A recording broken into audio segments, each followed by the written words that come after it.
अशा नादी लावी तिथे आपल्याला लाडक्या बहिणीला 1500 देते, 1500 बाजारात जोस्तरच उडत येते. आणि त्याचं का दादीच्या सपाट्यात जर सापडले ना 1500 दाजीच्या सपाट्यात उडले त्याला संध्याकाळ होऊन देत नाही दाजी. मग 1500 आउट.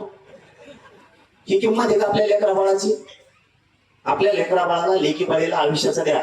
अधिकारी झाले पाहिजे. तुमच्या दारात लाल देव आला पाहिजे.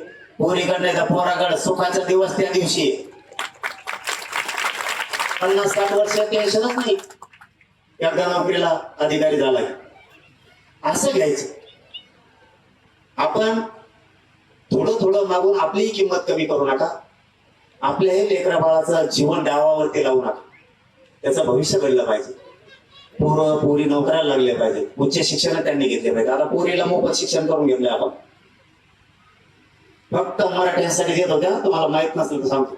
ज्यावेळेस आपण पहिल्या वेळेस मोर्चा घेऊन वाशीला गेलो होतो तिथं सांगितलं सगळ्या सोयऱ्यांची अधिसूचना काढली. आता हरकतीची छाननी करेपर्यंत 3-4 महिने लागणार आहेत. तर आपण मराठ्याच्या पोरीला मोफत शिक्षण करू. मी जर जातीवादी असतो ना म्हणलं असतो हो मराठ्याच्याच पोरीला पाहिजे. मी तिथं आलेल्या मंगलप्रभात जोडा तिथं आलेले दीपक केसरकर साहेब लय मोठे मंत्री आले. तुम्हाला किती नाव सांगा 15 मिनिटालाच मंत्री बदलायचं. 15 मिनिटाला. मी म्हणते पहिले आलेले पुढे गेलं ते म्हणजे ती इधर यायला भेटतोय. मला इधर यायला भेटतोय कारण त्यात काही मंत्री